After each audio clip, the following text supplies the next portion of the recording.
Την καλησπέρα μου παιδιά σε όλους. Όπως προειδοποιεί ο τίτλος, οι χριστιανοί απαγορεύεται να δουν αυτήν την εκπομπή, διότι αυτά που θα πούμε σήμερα για την άλωση της πόλης πιστεύω ότι θα συγκλονίσουν τους πάντες.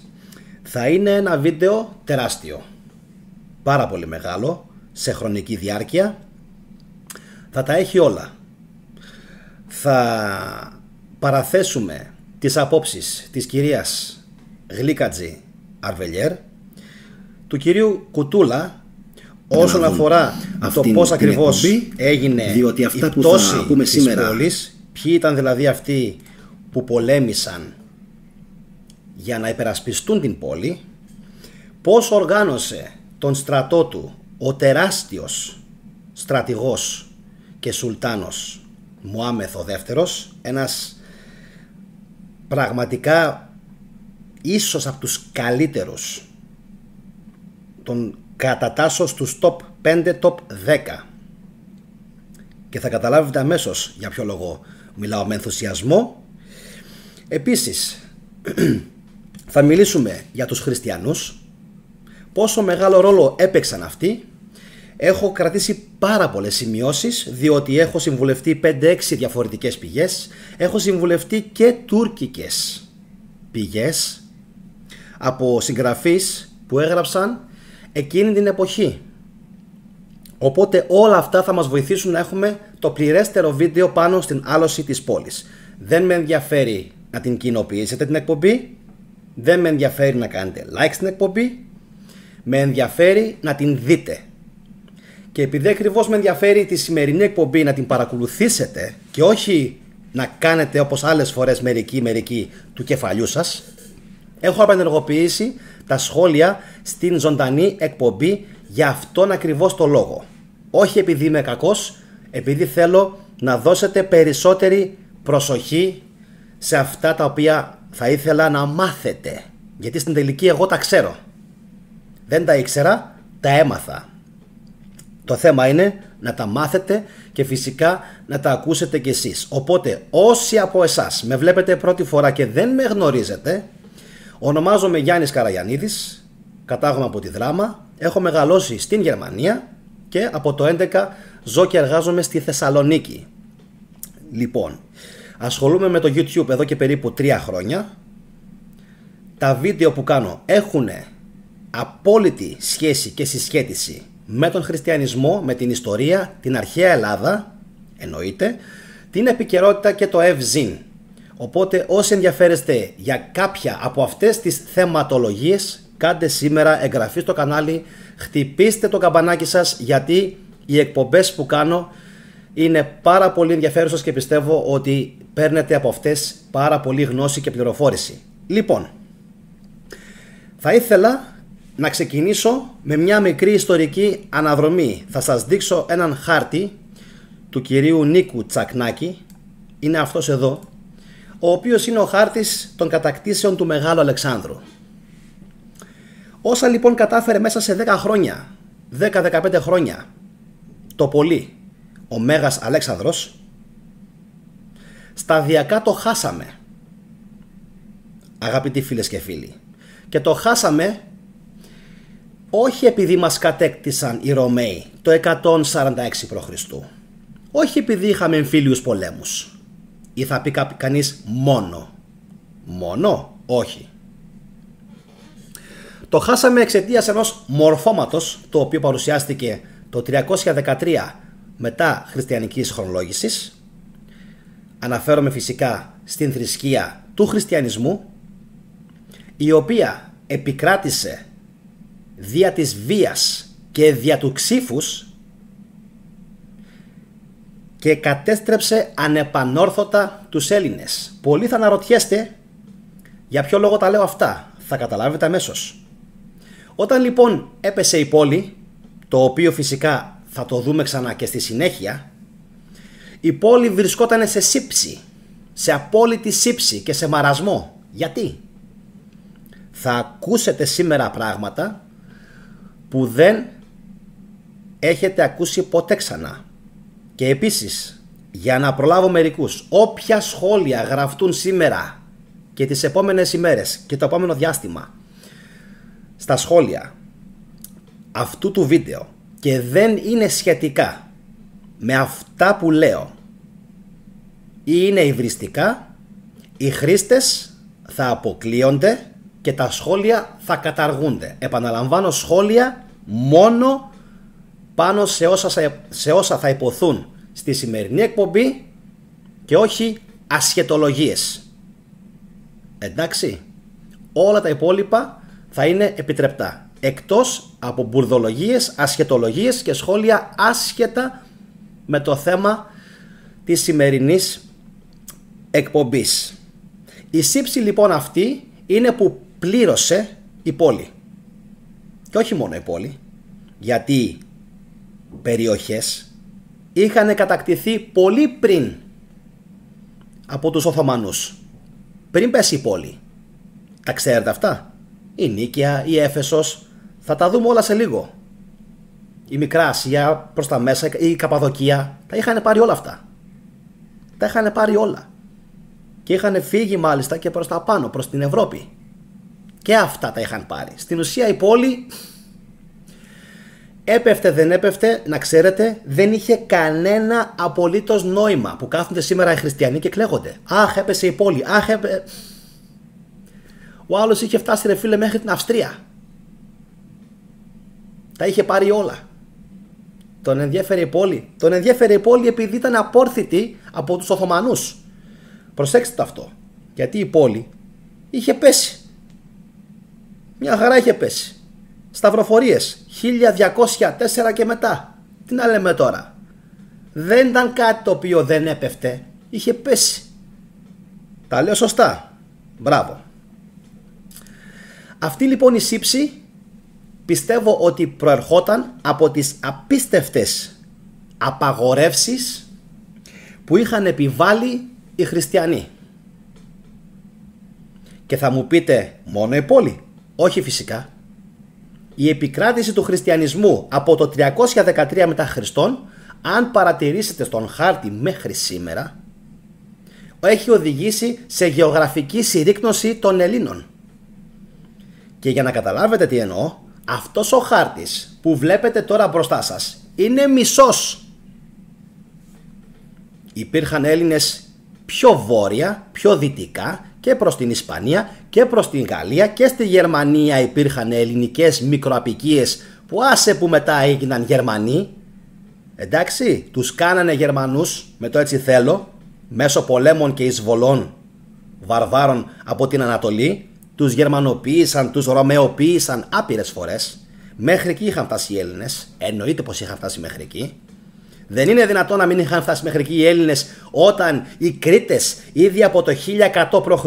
είχαν φτάσει στη Σκανδιναβία και είχαν εμπόριο και μάλιστα είχαν μάθει στους Σκανδιναβούς να καλλιεργούν τη γη. Τα ξέρετε αυτά? Όχι, θα σας τα πω εγώ σε επόμενα επεισόδια. Εσείς μόνο εγγραφή. Λοιπόν, να πάρω λίγο πιο καλά τη θέση μου. Λοιπόν, δεν είναι λοιπόν δυνατόν να μην ξέρανε οι Έλληνες αυτές τις περιοχές. Τις ξέρανε και τις είχαν απικήσει. Μια χαρά γόνιμες ήτανε. Λοιπόν, μετά όλες αυτές οι περιοχές πάρθηκαν από βαρβάρους. Ουκρανία το ίδιο. Η Κριμαία και πιο πάνω ήταν γεμάτη ελληνικές απικίες. Γεμάτη. Τα Βαλκάνια από τους Θράκες το ίδιο. Η Ιταλία το ίδιο. Η σημερινή Κροατία το ίδιο. Η Αίγυπτος. Μην συζητήσουμε καν για τα βάθη της Ασίας, της Ανατολίας, της Μικράς Ασίας, έτσι όλα αυτά.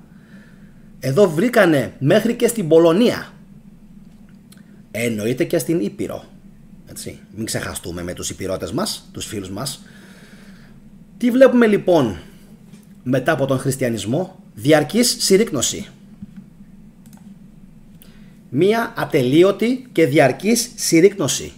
Γεωγραφική, πολιτιστική, πολιτισμική και σε όλους τους τομείς. Ακόμα και οικονομική. Ακόμα και οικονομική. Άσχετα που λένε κάποιοι το ανθυρό Βυζάντιο. Αυτό έγινε λόγω των πολέμων που έκανε το Βυζάντιο. Όταν στην αρχή ήταν πιο φιλοπόλεμο. Εντάξει.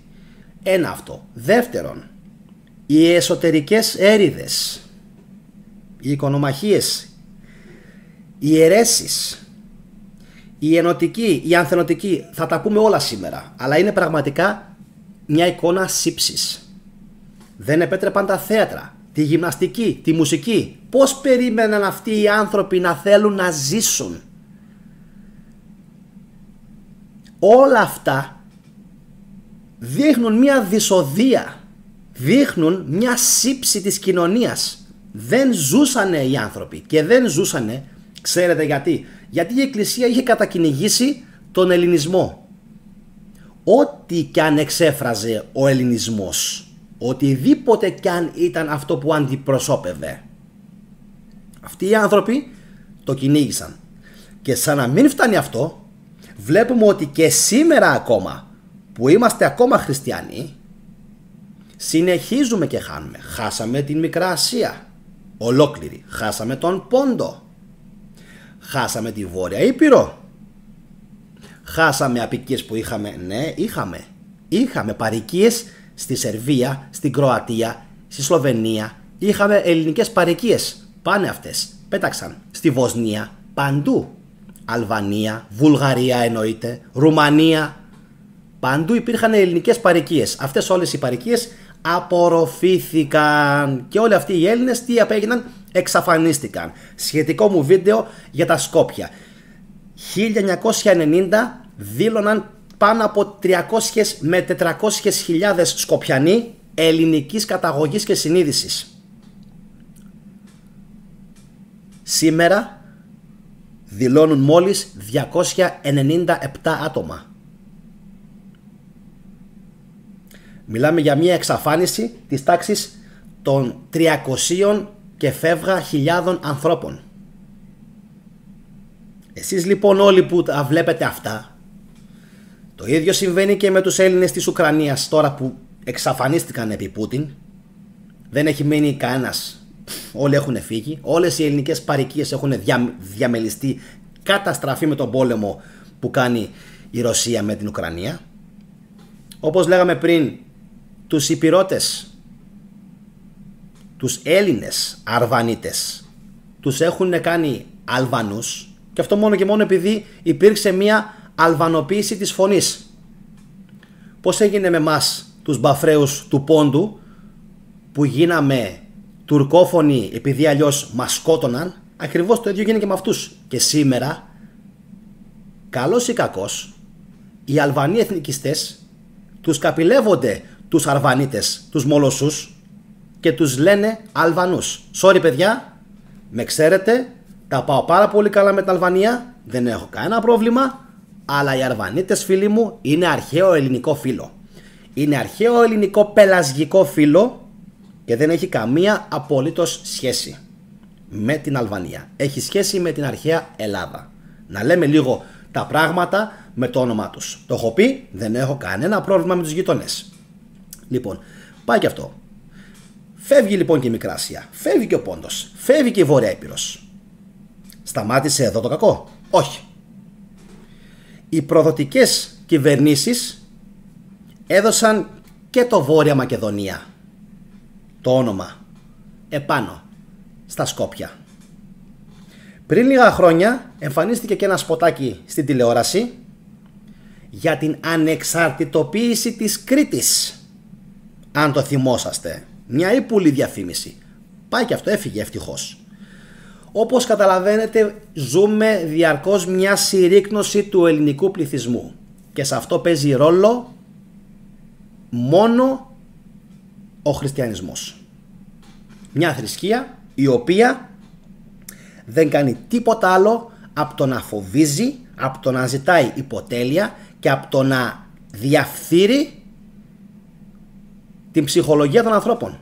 Ενώ σαν κεντρικό δόγμα έχει κάποιες πάρα πολύ ωραίες θέσεις, υπάρχουν και κάποια άλλα, τα ξέρετε εσείς ποια είναι, τα οποία δημιουργούν φοβερές ενοχές και τύψεις στους ανθρώπους και φοβερές απαγορεύσεις, ώστε οι άνθρωποι να μην μπορούν να ζήσουν τη ζωή τους. Αυτός ήταν ο λόγος που καταστράφηκε το 1453 όχι μόνο η πόλη, αλλά και υπήρχε ένας ξεριζωμός της ελληνικότητας. Τώρα, ετοιμαστείτε να πάθετε το σοκ της ζωής σας. Γιατί εγώ δεν θεωρώ ότι το 1453 είναι η καταστροφή του ελληνισμού. Σας είπα ότι το βίντεο σήμερα είναι απαγορευμένο. Θα έπρεπε να μην επιτραπεί καν. Το λέω και το εννοώ. Γιατί οι αλήθειες που θα πω είναι πάρα πολύ σκληρές και δεν έχει τολμήσει να τις πει κανείς. Κάποιοι καθηγητές τα ξέρουν. Είμαι σίγουρος ότι κάποιοι ιστορικοί τα ξέρουν. Αλλά δεν μπορούν να τα πούν. Ποιος θα τολμήσει π.χ. να πει ότι πάλι καλά που έπεσε η πόλη. Πάλι καλά που οι Οθωμανοί έκαναν επέλαση. Γιατί αλλιώς δεν θα φεύγανε όλοι οι διανοούμενοι οι Έλληνες στη Δύση να μεταφέρουν εκεί τα γραπτά των Ελλήνων, τα οποία τα είχαν κρυμμένα, τα οποία απαγορευότανε να διαβαστούν ακόμα, πόσο μάλλον να τα σπουδάσεις. Τα μετέφρασαν και λίγα χρόνια μετά είχαμε τον διαφωτισμό και την αναγέννηση. Θα πει ο άλλος, θα συνέβαινε αυτό ούτως ή άλλως. Όχι φίλε μου. Όχι φίλε μου εξυπνάκια. Δεν υπήρχε περίπτωση να συμβεί αυτό ποτέ. Γιατί οι δυτικοί κλονίστηκαν το ίδιο όπως και οι ανατολικοί. Επαναλαμβάνω. Οι δυτικοί, οι παπικοί, οι καθολικοί συγκλονίστηκαν το ίδιο. Ένα αυτό. Και δεύτερον, μπήκαν στη διαδικασία να ψάξουν λίγο τα του εσωτερικού τους. Και επειδή προέκυψε ένας νέος εχθρός, πολύ πιο ισχυρός από τους ειδωλολάτρες και από τους αιρετικούς αριανιστές και μανιχαϊστές και γνωστικιστές, πάθανε κοκομπλόκο όλοι αυτοί. Τα είχαν ζήσει φυσικά και με τους Άραβες, αλλά η πτώση ανακάλυψε η Δύση τους αρχαίους Έλληνες. Όλα αυτά δεν θα είχαν συμβεί ποτέ, μα τον αιώνα τον άπαντα, ποτέ, αν ο Μωάμεθ δεν είχε εισβάλει και δεν είχε κατακτήσει την πόλη. Θα ζούσαμε τους ίδιους σκοτεινούς μεσαίωνες. Το επαναλαμβάνω, αν δεν έπαιρνε την πόλη ο Μωάμεθ, θα ζούσαμε ακόμα τις ίδιες μεσαιωνικές καταστάσεις, τα ίδια κυνήγια των μαγισσών, τις ίδιες απαγορεύσεις της Εκκλησίας που ζούσαν οι άνθρωποι εκείνη την εποχή. Θέλετε και άλλη απόδειξη? Θα σας την πω τώρα αμέσως. Οι Έλληνες μετά από το πρώτο σοκ που παρουσιάστηκε, ξέρετε, πάθανε σοκ. Έπεσε η πόλη, αλλά το ξέρανε, γιατί οι Έλληνες της επαρχίας της Ασίας ζούσαν ήδη τις κατακτήσεις των Οθωμανών και ήδη το είχαν πάρει απόφαση ότι είναι ζήτημα καιρού να πέσει η πόλη. Είχαν ήδη αρχίσει την αναδιοργάνωσή τους, παιδιά. Ήδη από τότε. Μη γελιέστε. Δεν ήταν χαζοί οι άνθρωποι. Μετά το 1453 λοιπόν έρχεται η ανάκαμψη των Ελλήνων. Αλλά αυτά δεν θα σας τα πει κανένας πουθενά. Κανένας. Ποιος ακούει όμως την κυρία Ευθυμίου? Κανένας. Ποιος την ακούει? Κάτι λιγοστές γυναικούλες εκεί στην παρέα, και μερικές φορές μπορεί να πηγαίνει και στα αμφιθέατρα να τα λέει, αλλά μπορεί, την αφήνουν, μπορεί να τα πει όλα. Γιατί σε γνήσιους ιστορικούς δεν επιτρέπεται να πούνε την αλήθεια όπως ακριβώς έγινε. Και ποια είναι λοιπόν αυτή η αλήθεια? Ότι η Ελλάδα είχε ανάκαμψη. Και όταν λέω η Ελλάδα εννοώ οι Έλληνες. Γιατί η Ελλάδα, ξέρετε, δεν υπήρχε. Την είχανε ισοπεδώσει πρώτα οι Ρωμαίοι και μετά το 313, μετά χριστιανικής χρονολόγησης, ξεκίνησε το μεγάλο πάρτι. Ποια Ελλάδα? Ποια Ελλάδα? Δεν υπήρχε Ελλάδα. Υπήρχαν μόνο Έλληνες, οι οποίοι λέγονταν Ρωμιοί. Επαναλαμβάνω, Ρωμιοί, Ρούμτζα τους λέγανε οι Τούρκοι. Ρουμλάρ, Ρούμτζα. Η γλώσσα έτσι λέγεται μέχρι σήμερα, του πόντου που έχει επιβιώσει. Ρούμτζα. Δεν λέγεται γιουνάντζα. Το ξέρατε αυτό? Όχι. Λοιπόν, έτσι έγινε η ανάκαμψη του ελληνικού στοιχείου. Χαρακτηριστικό παράδειγμα, από την άλωση και μετά, μέσα σε 100 με 200 χρόνια, αφού ξεπέρασαν, είπαμε, το σοκ και αφού ξεκίνησαν σιγά σιγά οι Έλληνες να συνέρχονται, ποιοι ήταν στην κορυφή, πιστεύετε, της διοίκησης? Ποιοι ήταν οι πρώτοι στο εμπόριο? Ποιοι? Οι Οθωμανοί? Έτσι πιστεύετε? Όχι. Από τους κορυφαίους διακρίθηκαν οι Έλληνες. Από τους κορυφαίους. Και πλούσιοι έγιναν. Και πόλεμο ετοίμασαν. Και επανάσταση ετοίμασαν. Στην Πελοπόννησο αργότερα. Ποιοι? Ποιοι? Οι πλειοκτήτες. Ποιος τους άφησε τους πλειοκτήτες? Ποιος τους επέτρεψε να γίνουν πλούσιοι? Η υψηλή πύλη της Οθωμανικής Αυτοκρατορίας. Μια αυτοκρατορία η οποία, είτε θέλετε κάποιοι να το χωνέψετε είτε όχι, χειρίστηκε τους υπηκόους της πολύ καλύτερα από ότι η Βυζαντινή Αυτοκρατορία. Και ειδικά οι Έλληνες, αφήστε τις σφαγές. Οι σφαγές είχαν σχέση με την Επανάσταση. Όπου συνέβαιναν σφαγές υπήρχαν κινήματα επαναστατικά. Αφήστε το αυτό. Δεν χρειάζεται. Τα ίδια έγιναν και επί Ιησού. Τα ίδια. 46 εξεγέρσεις είχαν γίνει επί Ιησού. Πόσες ξέρετε? Καμία. Πού να τις ξέρεις? Τις έχουν κάψει όλες. Πάμε παρακάτω. Αν λοιπόν δεν είχε εισβάλει ο Μωάμεθ στην πόλη για να προκαλέσει αυτό το παγκόσμιο σοκ στον τότε γνωστό κόσμο, δεν θα είχαμε δει ποτέ στη ζωή μας την αναγέννηση, τον διαφωτισμό και την επιστροφή στην αρχαία Ελλάδα. Τώρα, ακούστε ποιο είναι το παράδοξο. Πριν μπούμε σιγά σιγά να πούμε τα της άλωσης. Ποιο είναι το παράδοξο? Αυτά δεν γίνονται. Όλη η Ευρώπη ξαφνικά στράφηκε προς την μελέτη της αρχαίας Ελλάδας, μέχρι και οι Άραβες, χρόνια, μέχρι και οι Οθωμανοί, χρόνια, αλλά όχι εμείς. Απίστευτο. Γιατί αμέσως μετά την απελευθέρωση του 21 βλέπουμε πάλι τους ίδιους, πάλι την ίδια ΑΕ. Γιατί αυτό είναι, μια εταιρεία είναι. Έτσι, ανήκει σε κάποιους, μια ιδιωτική εταιρεία είναι. Λοιπόν, πάλι βλέπουμε τους ίδιους να πρωτοστατούν. Και μην πείτε πως δεν είναι έτσι. Μπουμπουλίνα, Καποδίστριας, Κολοκοτρώνης, από εθνικοδιχαστικές τάσεις έπαθαν ό,τι έπαθαν. Εντάξει, οι οποίοι ήξεραν πάρα πολύ καλά τι συμβαίνει στην Ελλάδα. Δεν τα χαζεί, μια χαρά ήξεραν τι συμβαίνει. Έτσι, το αφήνουμε και αυτό.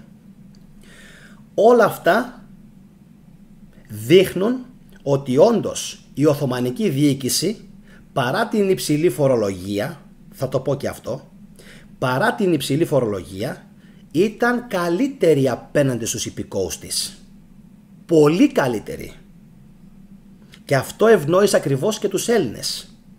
Έλληνες οι οποίοι εξισλαμίζονταν στα τάγματα των Σούφι, όχι για της βίας, όπως έχουν πει.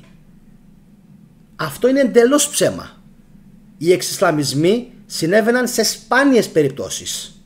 Και όχι όπως μερικοί σήμερα κηρύττουν, γίνονταν παντού και με το ζόρι. Γίνονταν, αλλά γίνονταν στο 10% των περιπτώσεων.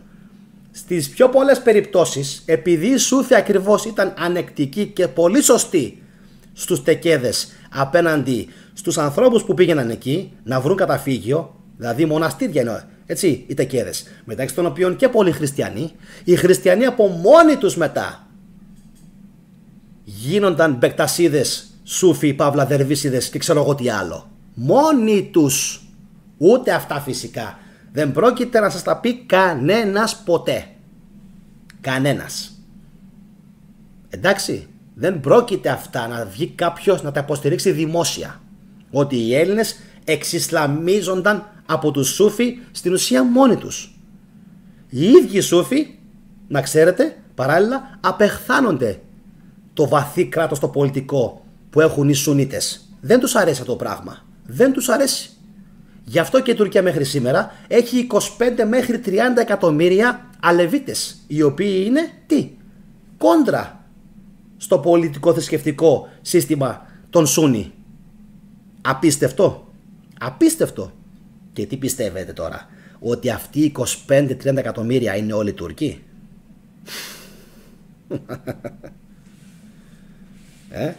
Όλοι αυτοί είναι Τούρκοι? Μην τράθουμε. Δείτε πως ψήφισαν οι Τούρκοι και η Λιντζαρόγλου.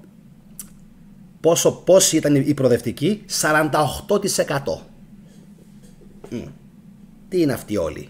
Όλοι αυτοί είναι Τούρκοι? Όχι. Λοιπόν, αυτά είχα να σας πω για αρχή, γιατί ακόμα τώρα ξεκινάω. Ήθελα να σας κάνω έναν πρόλογο περίπου 27 λεπτών για να καταλάβετε τι παίχτηκε όντως στην οικονομική, γεωγραφική, πολιτική σκακέρα που ονομάζεται Μικρά Ασία, Ελλάδα, εγγύς Μέση Ανατολή, έτσι. Και τώρα πάμε να δούμε τι ακριβώς έγινε στην άλωση της πόλης το 1453. Λοιπόν, λέμε λοιπόν Έλληνες. Αμάν οι Έλληνες. Έπεσε η πόλη. Έπεσε η πόλη. Αχ, κλαίγονται οι Έλληνες. Γιατί κλαίγεσαι τώρα? Όταν ήσουν εκεί πολέμησες? Βυζαντινοί μαχητές. Πού είναι οι Βυζαντινοί μαχητές εκείνη την εποχή? Εγώ τώρα που θα σας διαβάσω εδώ πέρα δεν βλέπω πουθενά Βυζαντινούς. Βλέπω μόνο Γενοβέζους και Βενετσιάνους. Θα τα δούμε όλα σε λίγο. Αλλά μη μου λέτε τώρα ότι πολεμούσανε. Ποιοι πολέμησαν? Οι λιγοστοί του Παλαιολόγου? Λοιπόν, θάλασσα του Μαρμαρά, Ανδρώνικος Καντακουζινός. Ωραία. Ακούγεται ελληνικό. Σημερινό Γετικουλέ, Βενετός Καταρίνο Κονταρίνη. Ποιοι φύλαξαν? Μπαίνουμε σιγά σιγά στο θέμα μας. Ποιοι φύλαξαν την πόλη? Λοιπόν, είμαστε εδώ. Χρυσή Πύλη, πάλι Γενοβέζος. Πού είναι ρε παιδιά οι Έλληνες? Μαουρίτσιο Κατάνεο. Από δίπλα ακριβώς ο Νικολό Γκουντέλες και ο Μπατίστα Γκρίτη ή Νικολό Μολένικο. Πάλι δεν βλέπουμε Έλληνες. Μήπως ήταν Έλληνες αυτοί που φύλαγαν το Πολυάνδριο ή το Μυριάνδριο? Έτσι λεγότανε. Μυριάνδριο ή Πολυάνδριο. 3 Γενοβέζοι. Όλοι αδέρφια. Ήταν ο Πάολο, ο Τριόλο και ο Αντώνιο Μποκιάρντι. Πού είναι οι Έλληνες? Θα δείτε σε λίγο που είναι οι Έλληνες. Θα δείτε που ήταν. Λοιπόν, πάμε παρακάτω. Άγιος Ρωμανός Τζοβάνι Καντακουζινός. Την πιο σημαντική περιοχή ανάμεσα στον Άγιο Ρωμανό, το σημερινό το Τοπκαπί, και τον Χαρίσιο, το Εντυρνέ Καπί, το είχε ο Αυτοκράτορας Παλαιολόγος και ο Ιουστινιάνη με τους 700 άντρες του. Ο δε Παλαιολόγος είχε περίπου 5.000 στρατιώτες, εκ των οποίων δεν ξέρουμε πόσοι ήταν Έλληνες. Ελάχιστοι. Εντάξει. Ενώ οι Γενοβέζοι και οι Βενετσιάνοι υπολογίζονται περίπου σε 2 με 2.500. Τα νούμερα όμως αυτά θα τα δούμε όλα σε λίγο. Εντάξει. Όλα σε λίγο. Λοιπόν, τώρα για όσους έχει κι άλλα. Θεοδοσιανό τείχος λοιπόν, σας έλεγα πριν Παλαιολόγος, στις Βλαχερνές επίσης είναι ο Βαΐλος, ο οποίος ήταν διοικητής της Βενετικής Παροικίας. Στον νότο επταπύργιο που έλεγα πριν, Βένετοι και Γενουάτες. Στα θαλάσσια τείχη, αναφέρει ο Διαμαντής Κουτούλας, ήταν ένας Ισπανός από την Καταλωνία, ο Πέρε Χούλια. Πέρε Χούλια. Και να και ένας Έλληνας στην Βυζαντινή Ακρόπολη, ο Έλληνας καρδινάλιος Ισίδωρος, ο οποίος είχε έρθει κατόπιν εντολής του Πάπα, και πέριξ της Αγιάς Σοφιάς. Ακούστε και αυτό, μια απίστευτη πληροφορία. Ποιος φιλούσε πέριξ της Αγιάς Σοφιάς, πιστεύετε? Ο Τούρκος Ορχάν, ο οποίος Ορχάν ήταν τι? Εξομότης, δηλαδή είχε πάει με το μέρος των Βυζαντινών. Θα δούμε όμως πως έγινε. Γι' αυτόν τον Ορχάν ο παλαιολόγος ζήτησε προκλητικά από τον Μουάμεθ διπλάσια χρήματα για τις δαπάνες της φύλαξής του. Έτσι συνέβαινε και τα χρόνια. Έδινες εσύ έναν δικό σου πρίγκιπα για φύλαξη, σου έδινε αυτός έναν για φύλαξη. Εντάξει, κάπως έτσι συνέβαινε, για να έχεις ειρήνη. Εδώ όμως ο παλαιολόγος ξαφνικά, ενώ βρίσκεται καταστραμμένος οικονομικά, πολιτικά, στρατιωτικά, δεν έχει τίποτα. Τίποτα. Το παίζει μάγκας στον Μουάμεθ και του ζητάει διπλάσια χρήματα για τις δαπάνες της φύλαξης του Ορχάν, επειδή ήταν μέλος της Οθωμανικής δυναστείας και πιθανώς διάδοχος, και άρα δεν θα τον ήθελε στα πόδια του ιδιαίτερα ο Μουάμεθ ο δεύτερος. Τι πιστεύετε ότι έγινε μετά? Μαντεύετε σωστά. Καταεξοργίστηκε από αυτή την απίστευτα προκλητική στάση του παλαιολόγου, όταν δεν είχε στον ήλιο μοίρα η πόλη, κυριολεκτικά. Και τι έκανε? Εκείνη τη στιγμή σώπασε, γιατί του είχαν στείλει πρεσβεία,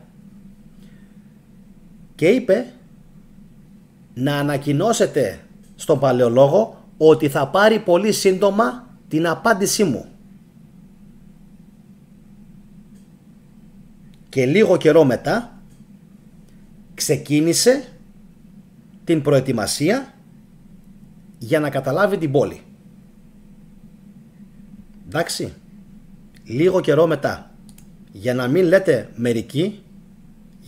μερικοί, πώς ακριβώς έγινε η κατάληψη της πόλης.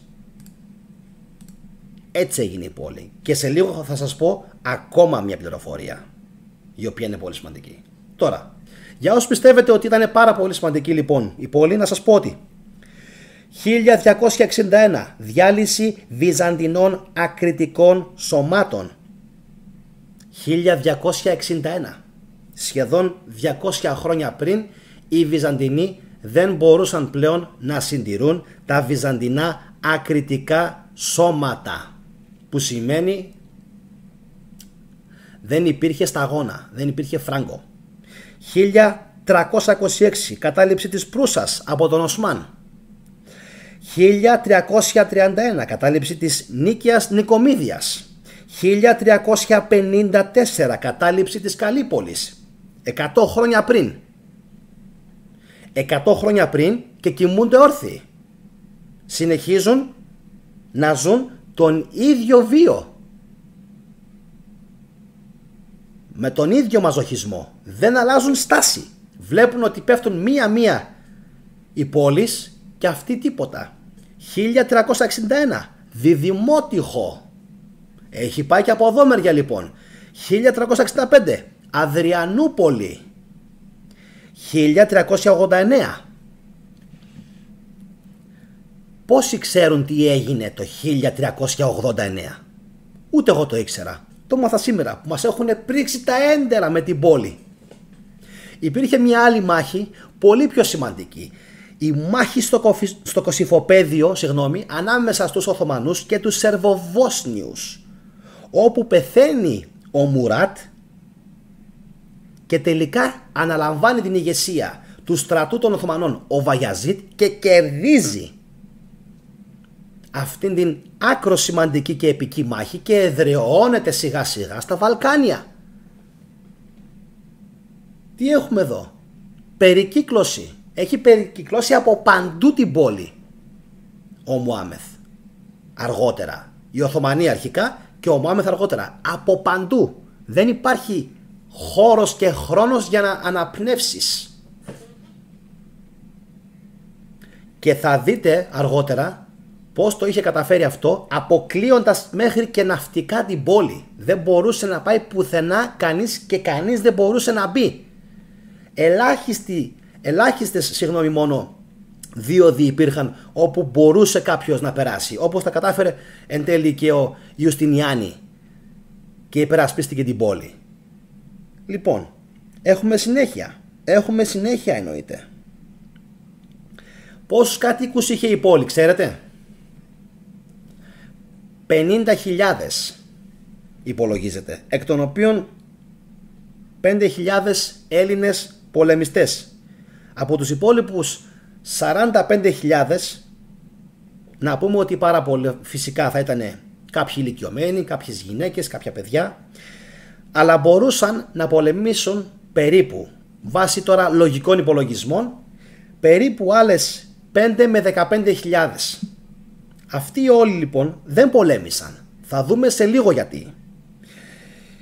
Τώρα, το ακριβές νούμερο ήταν 4.386 σύμφωνα με τον κύριο Διαμαντή Κουτούλα, ο οποίος λέει ότι αυτό μας το αναφέρει ο Φρατζής, και 2.000 περίπου ήταν οι ξένοι πάρικοι. Στη φωτογραφία είναι ο Μωάμεθ. Λοιπόν, να συνεχίσω.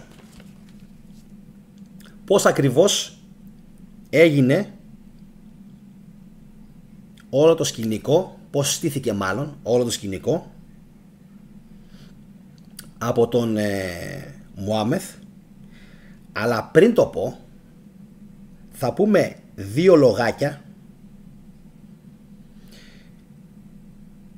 για το πώς φτάσαμε σε αυτή την κατάντια.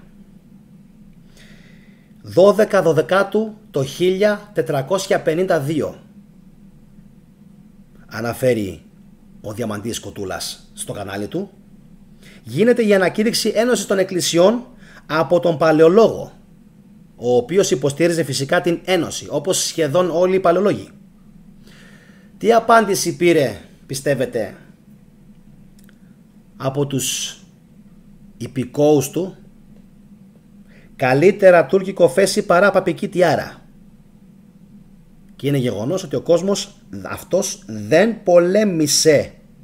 Ξέρετε όμως γιατί? Γιατί υπήρχε απίθμενο μίσος του Γενάδιου Σχολάριου προς τον Παλαιολόγο. Και όλο αυτό έδρασε ως δούριος ύπος φυσικά του Μωάμεθ. Αυτό το μίσος των ενωτικών και των ανθενωτικών έδρασε ως δούριος ύπος για τον Μωάμεθ. Οι καλύτεροι του τον ενημέρωναν οι δικοί του και του λέγανε ότι αυτοί εκεί μέσα φαγώνονται, έχουν μεγάλα προβλήματα. Ξεκίνα τις προετοιμασίες, του λέγανε οι βεζίριδες. Και έτσι και έκανε. Πάμε παρακάτω. Ακούστε κάποια στοιχεία άκρως συγκλονιστικά που μας μεταφέρει από εκείνη την εποχή ο Διαμαντής Κουτούλας. Οι ανθενωτικοί δεν ξαναπήγαν στην Αγία Σοφιά. Αυτοί λοιπόν όλοι τώρα που κλαίγονται για το πάλε ποτέ μεγαλείο της βασιλεύουσας αλλά και της Αγίας Σοφιάς, δεν ξέρουν ότι εκείνη την εποχή, ακριβώς πριν πέσει η πόλη, είναι ό,τι χειρότερο να τους το πεις, ότι ακριβώς πριν πέσει η πόλη, οι χριστιανοί δεν πήγαιναν στην Αγία Σοφιά, επειδή την θεωρούσαν φωλιά των ενωτικών. Και τι κάνανε? πηγαίναν και κατουρούσαν έξω από την εκκλησία. Μάλιστα την αναφέρουν ως βωμό του σατανά και την ένιωθαν σαν να ήταν Ιουδαϊκή συναγωγή και την απέφευγαν σαν βωμό του Απόλλωνος. Αυτά όλα κατά γράμμα γραμμένα από χρονικογράφο της εποχής. Κατά γράμμα. Μην κάθετε λοιπόν σήμερα και μου λέτε και κλαίγεστε. Τα θέλαν και τα πάθανε. Πήγαιναν γυρεύοντας. Δεν μπορούσαν να δουν τη μεγαλύτερη εικόνα. Είχαν πρόβλημα οι άνθρωποι. Ήταν τόσο προσιλωμένοι και βαθιά φανατισμένοι που δεν μπορούσαν να δουν ότι ο κίνδυνος έχει χτυπήσει άπειρες φορές την πόρτα σου, έχει πάρει τα πάντα τριγύρω σου και εσύ συνεχίζεις και ασχολείσαι με θέματα μυσαλόδοξα με τα οποία δεν έπρεπε καν να ασχολείσαι. Λοιπόν, όταν υπήρχαν λέει κηδείες ή μνημόσυνα, απέφευγαν τους ενωτικούς ιερείς παύλα παπάδες, ενώ την Αγιά Σοφιά την συχαίνονταν όπως συχαίνονταν τους ελληνικούς βωμούς, λέει ο Δούκας. Με την ίδια λοιπόν απέχθεια που απεχθάνονταν τα ελληνικά ιερά, έτσι ακριβώς πλέον απεχθάνονταν πλέον και την Αγιά Σοφιά. Την έβλεπαν σαν ένα οικοδόμημα το οποίο αντιπροσώπευε την ένωση με τους κακούς καθολικούς, οι οποίοι είχαν σταυροφορήσει 2 αιώνες πριν την πόλη. Ναι, αλλά τώρα σου λέγανε σου στέλνουμε βοήθεια.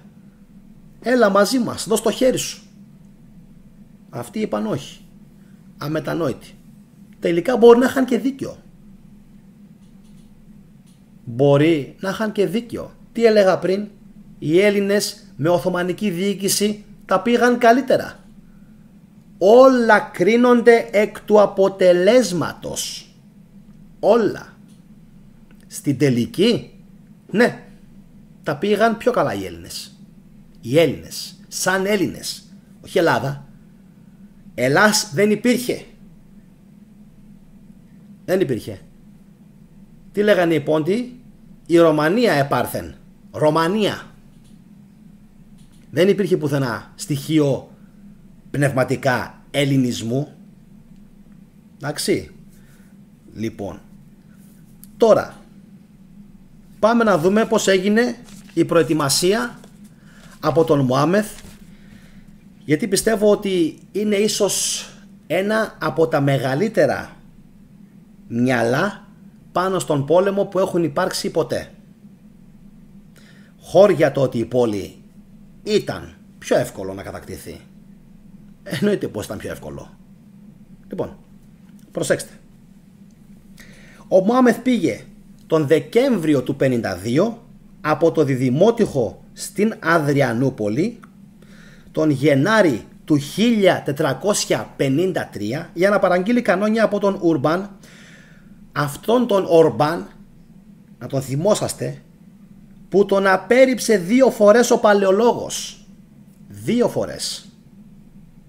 Υπήρχε λοιπόν ένας Ούγγρος μαέστρος κανονιών, ο Ορμπάν, τον οποίον οι δικοί μας θα δείτε σε λίγο τι τον είπανε. Λοιπόν, κάποιοι αναφέρουν εκτός από τον Ορμπάν και έναν Σαρούκα ή Ντουνάν που έφτιαξε ένα κανόνι, κρατηθείτε, 17 τόνων. 17 τόνων κανόνι. Ο Σαρούκα έφτιαχνε κανόνια και για τον Μουράτ τον δεύτερο και οι δικοί μας αγοράζανε αγρών, ασχολούνταν με τα της θρησκείας. Λοιπόν, αυτός ήταν ο αρχιμαέστρος των κανονιών, ο Σαρούκα. Ο Δούκας αναφέρει ότι κάθε βράδυ ο Μωάμεθ έπαιρνε χαρτί και μολύβι και έφτιαχνε σκίτσα στρατηγικής. Οργάνωνε κάθε βράδυ τι σκοπεύει να κάνει. Οι δικοί μας τι έκαναν? Τίποτα. Διότι δεν είχαν μεγάλη εμπειρία από τις μάχες, δεν είχαν ψηθεί, ενώ ο Μωάμεθ ήταν ψημένος από πάρα πολύ μικρή ηλικία. Ο πατέρας του έβαζε να τον βασανίζουν, έβαζε να τον εκπαιδεύουν πάρα πολύ σκληρά. Ο Μωάμεθ μεγάλωσε σε ένα περιβάλλον που τον κορόιδευε και τον υπονόμευε και τον λέγανε εσύ είσαι άχρηστος, ανάξιος, δεν πρόκειται ποτέ να καταφέρεις τίποτα. Και αυτό ακριβώς, οι Βεζίριδες αυτά, και αυτό ακριβώς όθησε τον Μωάμεθ να γίνει πιο σκληροτράχυλος. Είναι χαρακτηριστικό ότι αυτό δεν το ξέρει σχεδόν κανείς, ότι ο Μωάμεθ είχε ίνδαλμά του τον Μέγα Αλέξανδρο. Και όχι μόνο τον Μέγα Αλέξανδρο σαν προσωπικότητα, αλλά και αυτό που έφτιαξε σαν κράτος στην Ασία. Ήθελε να φανεί ο συνεχιστής του Μεγάλου Αλεξάνδρου. Το κατάφερε σε πολύ μεγάλο βαθμό. Σε πολύ μεγάλο βαθμό. Ήθελε ένα κοσμικό κράτος, φυσικά κέντρο βάρους Οθωμανί, όπου θα υπήρχαν όλοι και θα συζούσαν. Το όραμά του το πέτυχε σε πολύ μεγάλο βαθμό. Αυτό να το θυμόσαστε. Λοιπόν, πάμε παρακάτω. Τι άλλο έκανε? Σημείωνε κάθε λεπτομέρεια με προσοχή, δίνοντας βάση στις αδυναμίες της πόλης. Επίσης πρόσεξε πάρα πολύ την τοποθέτηση και επέβλεψε προσωπικά την τοποθέτηση των κανονιών. Πού θα στηθούν, πώς, τι, πόσες κανονιοβολές, τα πάντα όλα. Λοιπόν, συνεχίζω. Ο Ορμπάν πήγε στο Εντυρνέ, την σημερινή λοιπόν Αδριανούπολη, το 1452, όπου γνώρισε τον Μωάμεθ αφού τον απέρριψε, όπως σας έλεγα και πιο πριν, ο Παλαιολόγος. Είναι χαρακτηριστικό ότι δεν του πλήρωνε ούτε μισθό για το ψωμί του. Πήγε λοιπόν ο Ορμπάν στον Παλαιολόγο, του κάνει μια επίδειξη των ικανοτήτων του. Αδερφέ, είμαι αυτός και μπορώ να σου κάνω αυτό. Θα με ανταμείψεις? Πρώτον, όχι απλά δεν του έδωσε σημασία ο Παλαιολόγος, τον απέρριψε και ούτε καν του έδωσε έναν μισθό της προκοπής. Αποδεικνύεται ότι μπορεί ο Παλαιολόγος να πολέμησε πάρα πολύ γενναία στο τέλος και φυσικά να πέθανε, αλλά ο Παλαιολόγος δεν είχε καμία απολύτως ικανότητα στρατιωτικής διοίκησης. Δεν είχε. Προσωπική μου γνώμη. Είναι δυνατόν να έχεις τον καλύτερο κατασκευαστή κανονιών μέσα στην αυλή σου και να τον αφήσεις να σου γλιστρήσει μέσα από τα χέρια και να φύγει στους Οθωμανούς? Άντε εσύ δεν τον πήρες.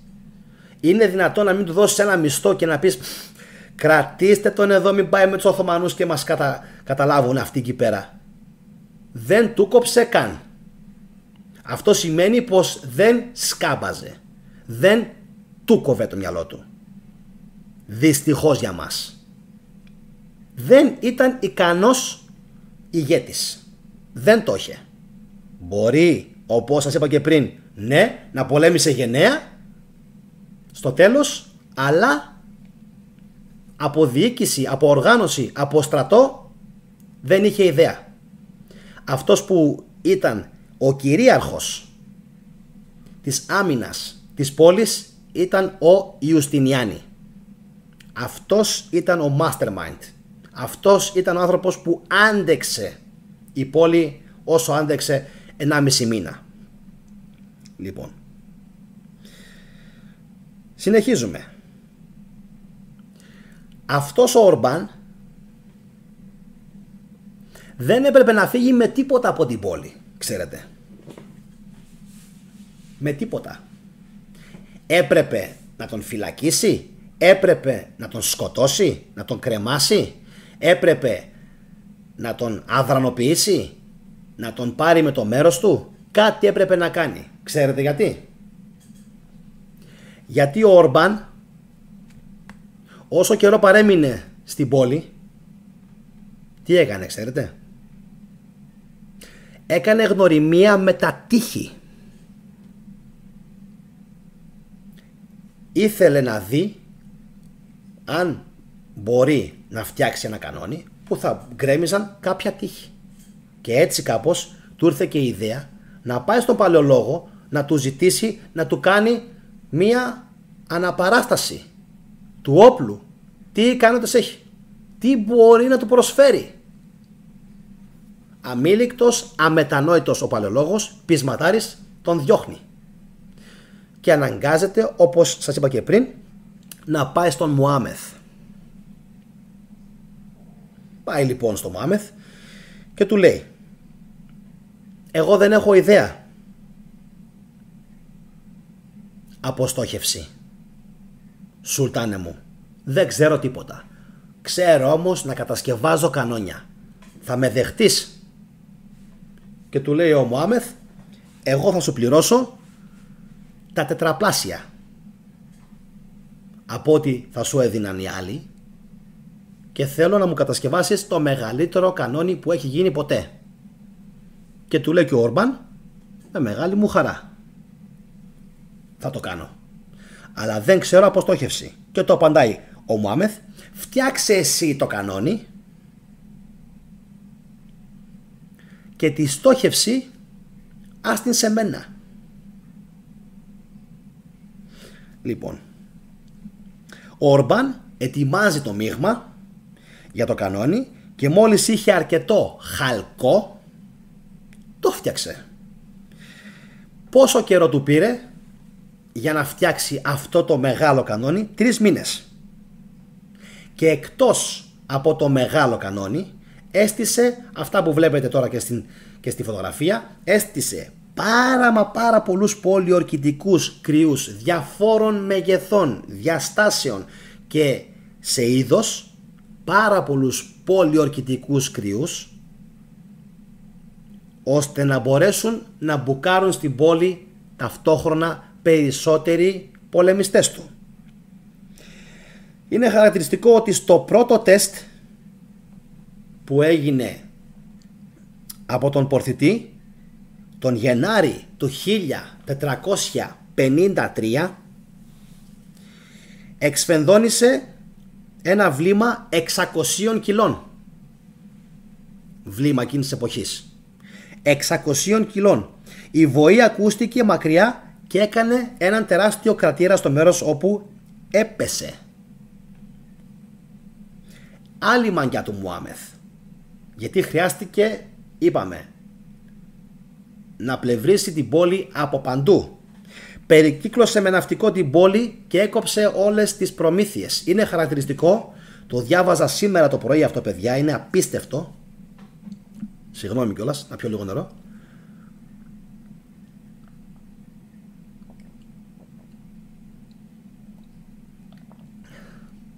Παιδιά, εκπομπή είναι ζωντανή, να με συγχωρέσετε, δεν γίνεται αλλιώς. Λοιπόν, είναι χαρακτηριστικό ότι όταν έπεσε η πόλη είχε υδροδοσία από μία και μόλις μία πηγή νερού. Η υδροδότηση λοιπόν γινόταν από μία και μοναδική πηγή. Αν υπήρχε τρόπος ο Μωάμεθ να την είχε κόψει και την έκοβε, ουέ και αλίμονο σε αυτούς που ήταν μέσα. Λοιπόν, πάμε παρακάτω. Έφτιαξε το κάστρο ή τον πύργο της Ρούμελης και κατέβασε 6 γαλεώνες, 18 πιο μικρά πλοία και 16 μεταφορικά πλοία, σύνολο δηλαδή κάπου στα 40 πλοία, τα οποία έπλευσαν από την Καλύπολη, πέρασαν μπροστά από την πόλη και μπήκαν στο Βόσπορο.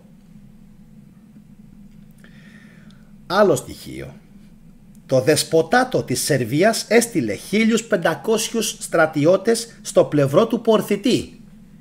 Εσείς όλοι οι χριστιανοί, οι οποίοι καφιέστε τόσο πολύ για τους Σέρβους, τους φίλους μας τους Σέρβους, σήμερα είμαστε όλοι οι Ορθόδοξοι, Εσείς τουλάχιστον, εγώ όχι. Λοιπόν,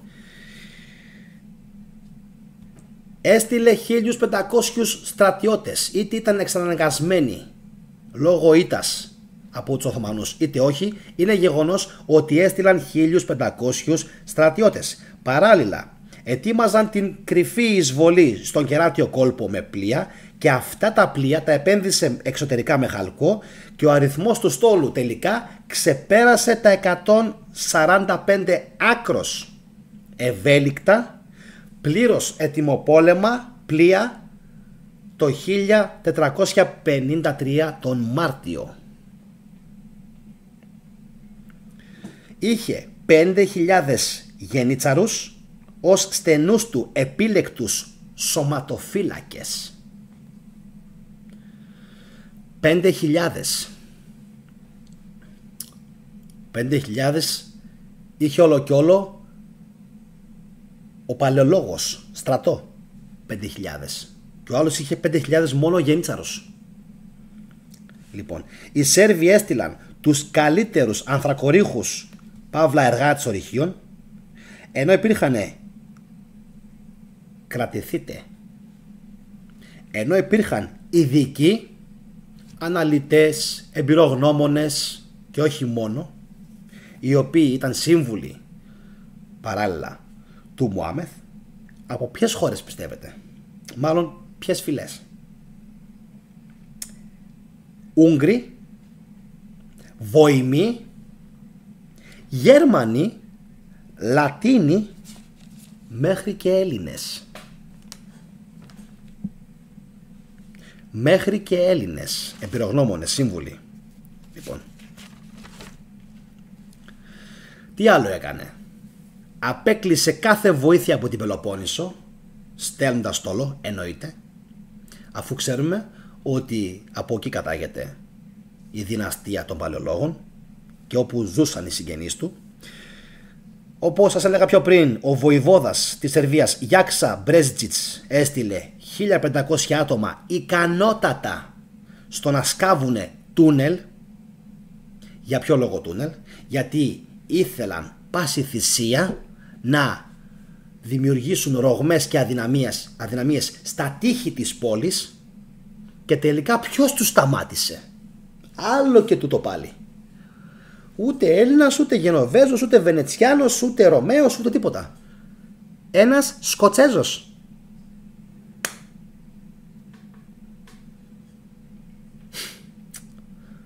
Για να καταλάβετε πόσο ανάμεικτοι ήταν τότε οι πληθυσμοί. Ένας Σκοτσέζος υπερασπίστηκε τους Βυζαντινούς εναντίον των ανθρακορίχων που σκάβανε από κάτω τα τούνελ, και έτσι τελικά απετράπηκε η πρώιμη εισβολή. Πάμε παρακάτω. Ο Παλαιολόγος έκανε μια έκκληση προς τη Δύση και τον Πάπα. Στείλτε μας βοήθεια. Είχε θετικό αποτέλεσμα.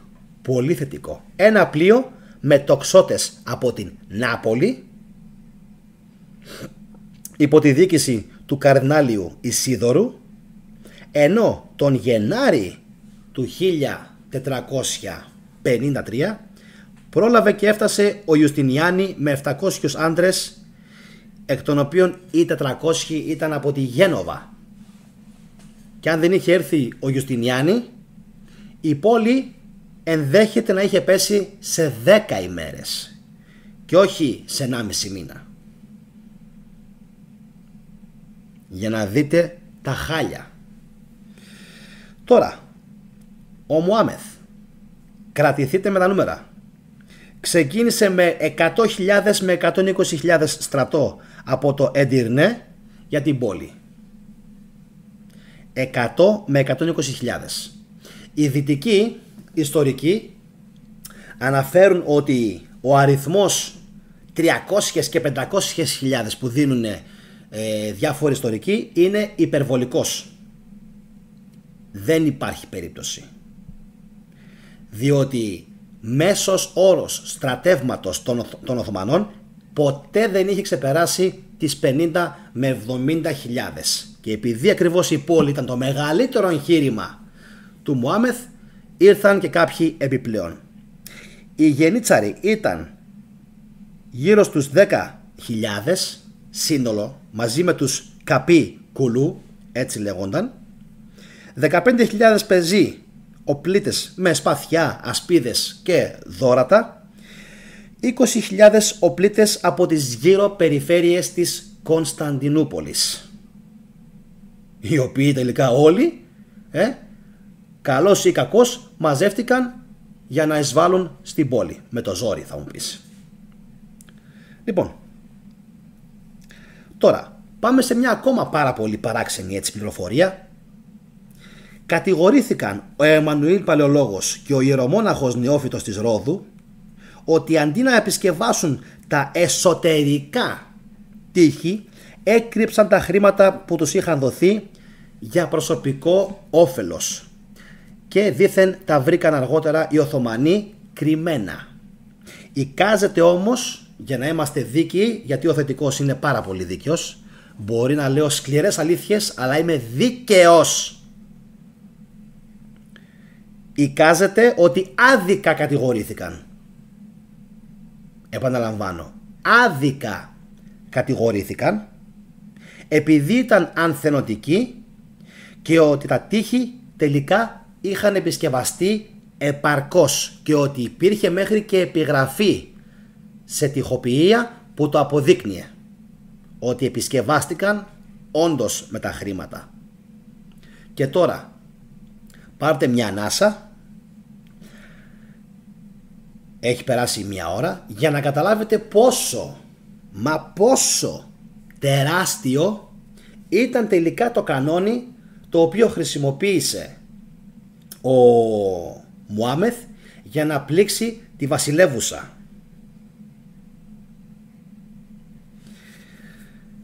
Αν σας πω ότι το έσερναν 30 κάρα και 60 νεροβούβαλοι, θα με πείτε τρελό?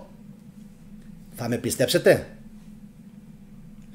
Το έσερναν 30 κάρα και 60 νεροβούβαλοι όταν ξεκίνησε από το Εντυρνέ, την Αδριανούπολη, στις 23 Τρίτου το 1453.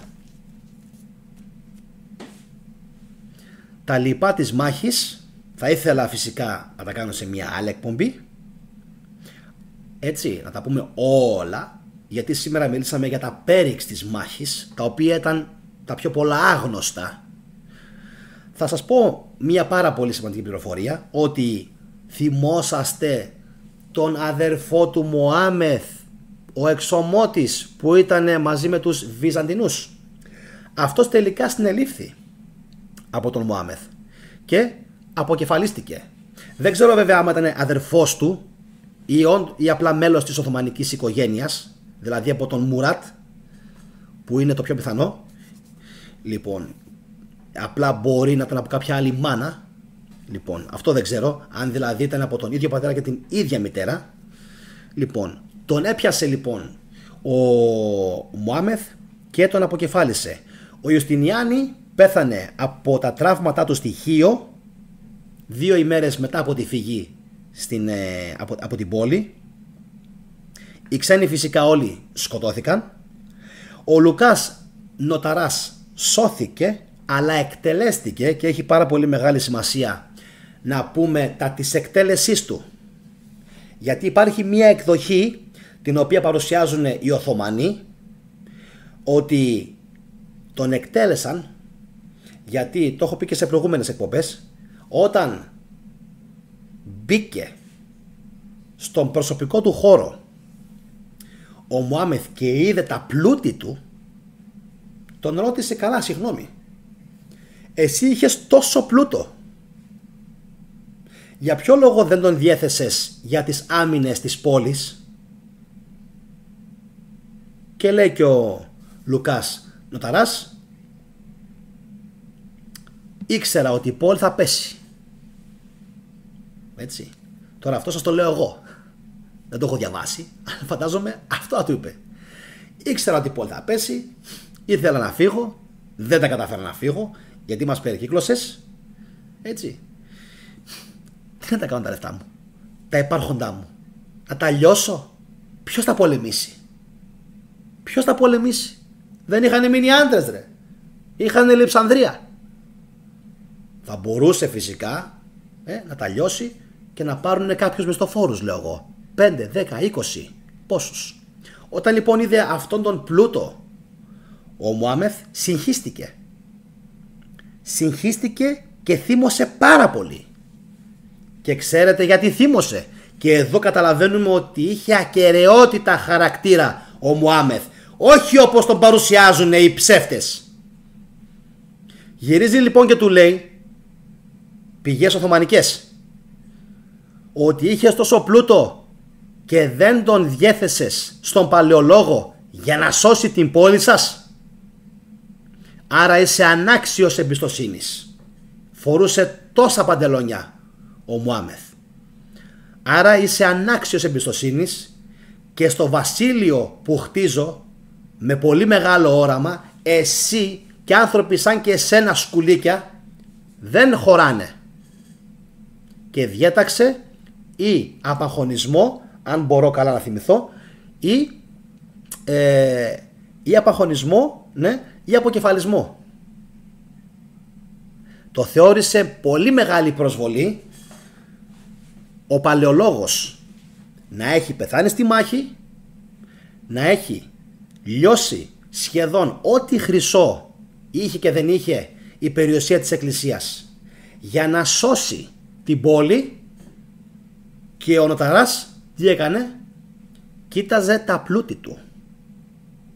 Αυτό τον εξόργησε πάρα πολύ και διέταξε την εκτέλεσή του. Τώρα, κάτι ακόμα το οποίο πρέπει οπωσδήποτε να το πω, γιατί αν δεν το πω θα σκάσω και θα χαρώ πάρα πολύ όσοι το ακούσουν σήμερα να το θυμούνται. Υπήρχε λοιπόν στο Κοράνιο, αλλά και γενικά στους τρόπους μάχης των Οθωμανών εκείνης της εποχής, υπήρχε το σε εισαγωγικά έθιμο να έχουν τριήμερη λαφυραγώγηση. Θα είμαι όσο πιο αργός στον λόγο μου μπορώ για να τα εμπεδώσετε. Επαναλαμβάνω, εκείνη την εποχή υπήρχε τριήμερη λαφυραγώγηση των πόλεων, το γνωστό sacking που κάνουν και οι ξένοι. Ένα στοιχείο το οποίο δείχνει πόσο απίστευτος ήταν ο Μωάμεθ και άξιος θαυμασμού είναι ότι ενώ αυτό ήταν σχεδόν σαν ιερή εντολή και έπρεπε 3 μερόνυχτα οι στρατιώτες του να κάνουν πάρτι και γλέντια μέσα στην πόλη, την επομένη της κατάληψης, και είναι και λογικό, προσέξτε πόσο διαυγής χαρακτήρας ήταν, 22 χρονών. Τα σημερινά 22χρονα πού να μπορέσουν να σταθούν? Πού? 22 χρονών, επαναλαμβάνω. Και τι έκανε? Την επομένη της κατάληψης άφησε λοιπόν την πρώτη νύχτα που ήταν λογικό, έπρεπε να πάρει την πόλη, να δει ότι κέρδισε, ότι νίκησε, να κάμψει κάθε αντίσταση. Την επομένη λοιπόν γυρίζει και τους λέει τέρμα. Τέρμα.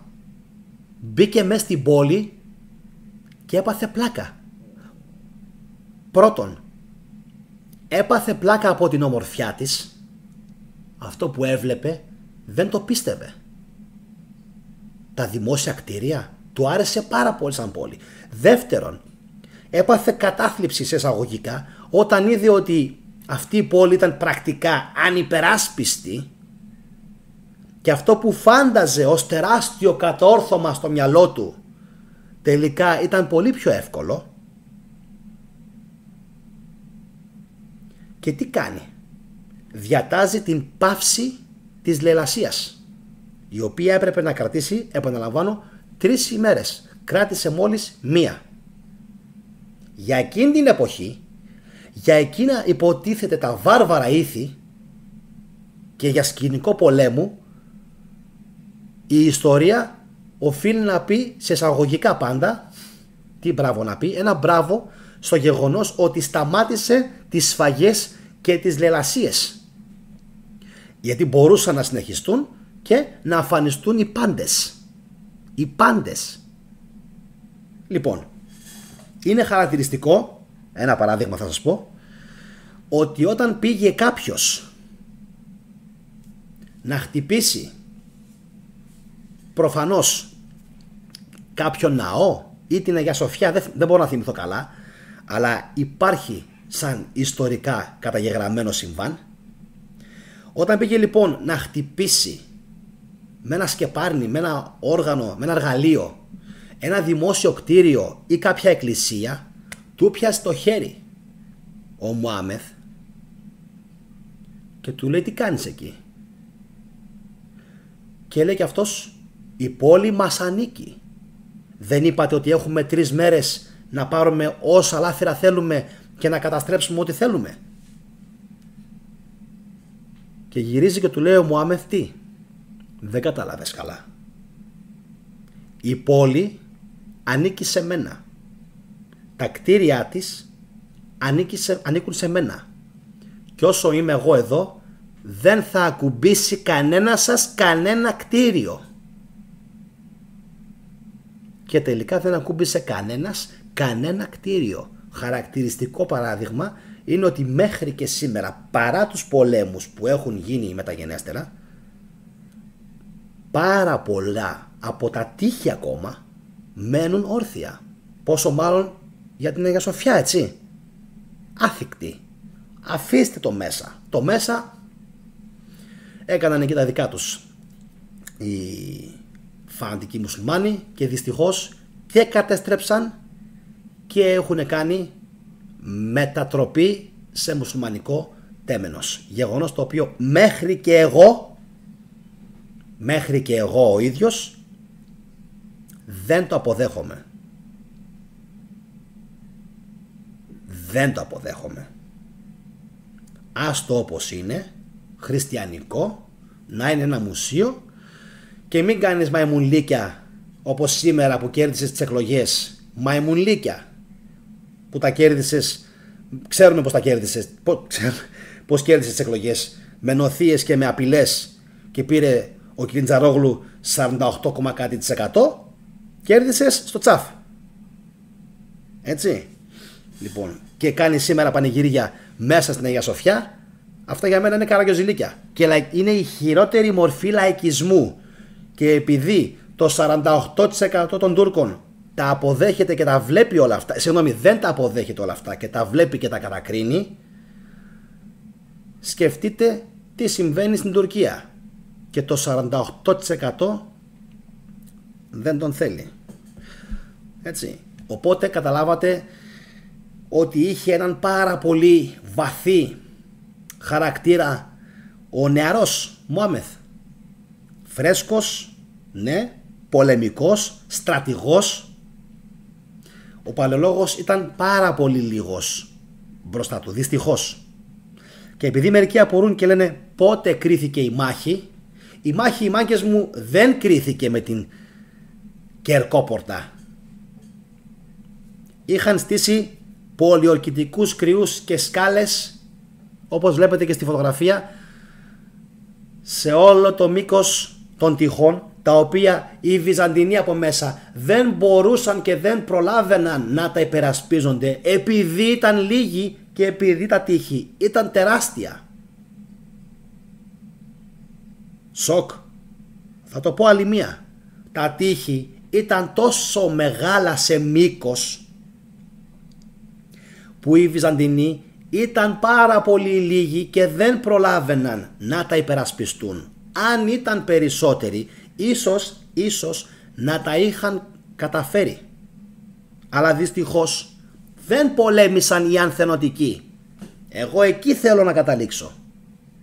Οι Έλληνες που ήταν της Εκκλησίας και ήταν εναντίον της Ένωσης δεν πολέμησαν. Όπως δεν πολέμησαν και οι 10 με 50.000 καλόγεροι που υπήρχαν στην επικράτεια την ελληνική, την Μέση Ανατολή και τη Μικρά Ασία εκείνη την περίοδο. Τι είπατε? Καλά ακούσατε. Κάποιοι έχουν εξευτυλίσει φυσικά αυτόν τον αριθμό και έχουν πει 100.000, 200.000 μοναχοί.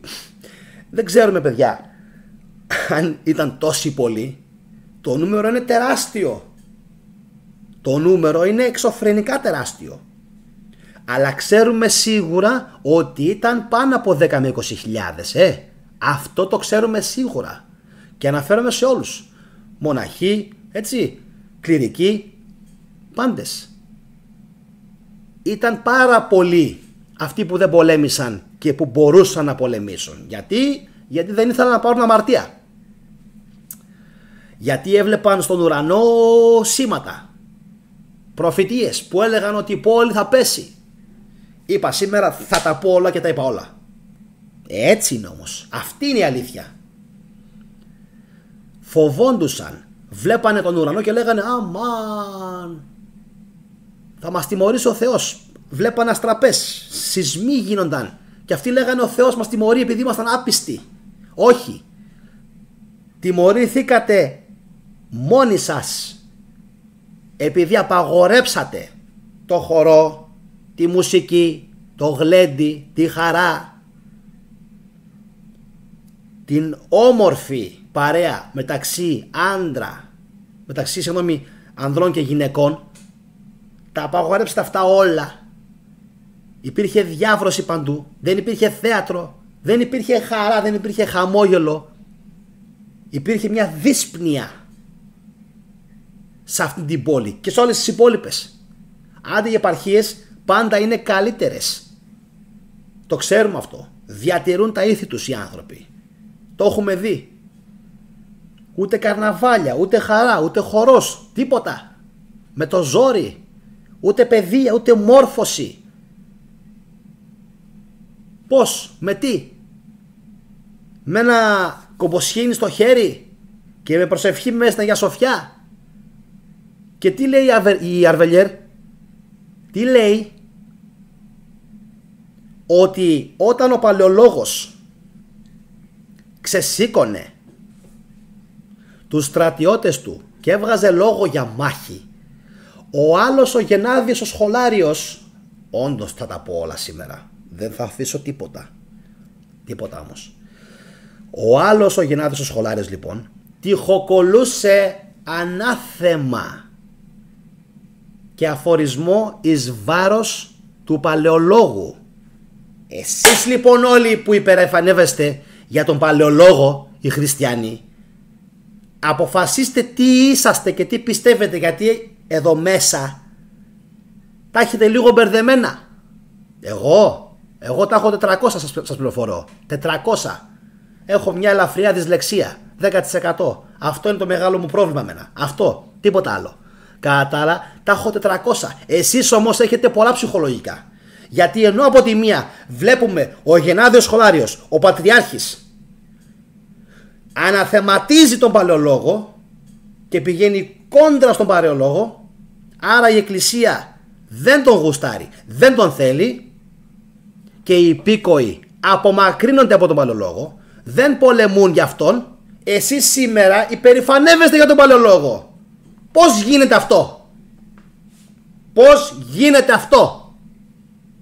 Τι είστε? Ξέρετε τι είστε? Δεν ξέρετε. Έχετε μαύρα μεσάνυχτα. Γι' αυτό ακριβώς και είπα να μην δει κανένας χριστιανός αυτό το βίντεο.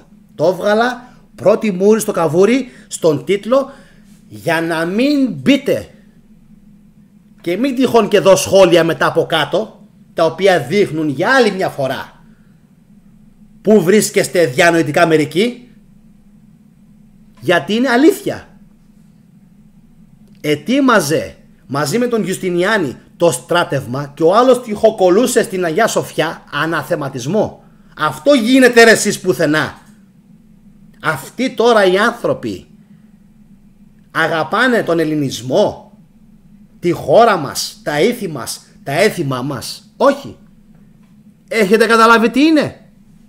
Όχι. Ούτε μέχρι σήμερα. Έχω κάνει 200 εκπομπές. Ακόμα δεν έχετε καταλάβει τι είναι? Μία ανθελληνική εταιρεία είναι. Αυτό είναι. Τίποτα άλλο. Και από όλα αυτά που σας έχω πει προκύπτει ιστορικά και αβίαστα αυτό το γεγονός, ότι αυτοί οι άνθρωποι δεν την ήθελαν την Ελλάδα όπως την θέλουμε να είναι, φωτεινή, χαρούμενη, όμορφη. Όχι. Υπάρχει ανθελληνισμός και ο ανθελληνισμός πρέπει να σταματήσει επιτέλους, παιδιά. Φτάνει. Φτάνει. Μέχρι πότε θα πηγαίνετε κόντρα στους Έλληνες? Βλέπετε ότι το διαδίκτυο έχει ξυπνήσει πάρα πολύ κόσμο. Γιατί λοιπόν δεν προσπαθείτε να κάνετε ένα βήμα μπροστά, ένα βήμα? Δεν κάνετε. Όπως δεν έκαναν και εκείνη την εποχή και την πάτησαν. Ένα βήμα μπροστά, να πείτε παιδιά, μια φορά να βγει ένας. Εγώ κάνω βίντεο εδώ και 3 χρόνια. Δεν έχει βγει ένας να πει έχεις δίκιο θετικέ. Συγγνώμη. Ένας.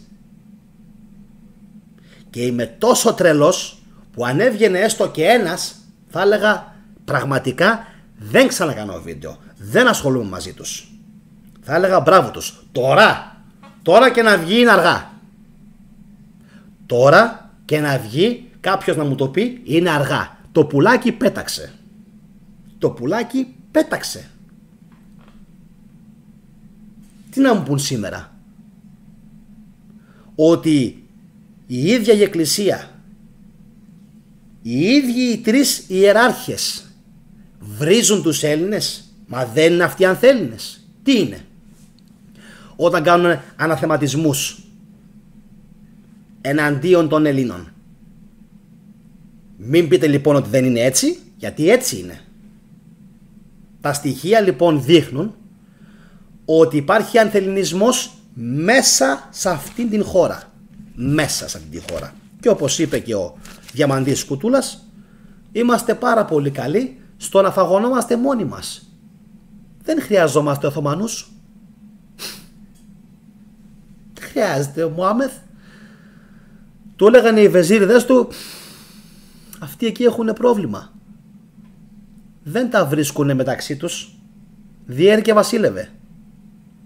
Λοιπόν, γι' αυτόν ακριβώς το λόγο έκανα στην αρχή τόσο μεγάλο πρόλογο σήμερα και σας είπα πώς φτάσαμε από τα βασίλεια των Σελευκηδών μέχρι τα βάθη της Ασίας, τους επιγόνους του Μεγάλου Αλεξάνδρου, πώς φτάσαμε σιγά σιγά να κάνουμε τρομερή συρρίκνωση και όλο και να μικραίνουμε. Φταίει αυτό εδώ. Αυτό φταίει. Και αν δεν μπει αυτό στη θέση του, αυτό που έγινε με τη Βόρεια Μακεδόνια, να περιμένετε κι άλλα τέτοια. Γιατί δεν είναι μόνο οι Σκοπιανοί. Είναι και κάποιοι εθνικιστές στην Αλβανία που εποφθαλμιούν την Ήπειρο. Είναι και οι Βούλγαροι που πάντα εποφθαλμιούν την Καβάλα. Πάντα.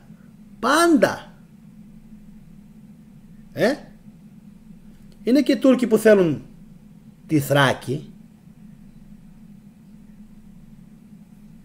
Και θα καθίσετε λοιπόν να σκεφτείτε τι φταίει. Για ποιο λόγο οι Έλληνες είναι τόσο δυσαρεστημένοι όλα αυτά τα χρόνια με τη χώρα τους. Τι άλλο να σας πω? Τι κάνει νιανιό στα κεραμίδια να σας πω? Τι άλλο να σας πει κάποιος? Για να ξυπνήσετε? Τίποτα. Έτσι είναι μερικοί. Έτσι γεννιούνται, για να μην πω την πιο βαριά κουβέντα, και έτσι πηγαίνουνε. Δεν λυπάμαι κανέναν. Πιστέψτε με σε αυτό. Δεν λυπάμαι κανέναν που δεν λυπάται τον εαυτό του. Τα λέω για αυτούς που αγαπάνε και λυπούνται τον εαυτό τους και έχουν νου να καταλάβουν τι συμβαίνει στην παγκόσμια σκηνή. Για όλους τους υπόλοιπους λυπάμαι πάρα πολύ, αλλά μην ξαναζήσουμε τέτοιες στιγμές σαν αυτήν τη φωτογραφία. Εγγραφή, παιδιά, όσοι είστε πρώτη φορά στο κανάλι, like αν συμφωνείτε με αυτά που είπα στην εκπομπή.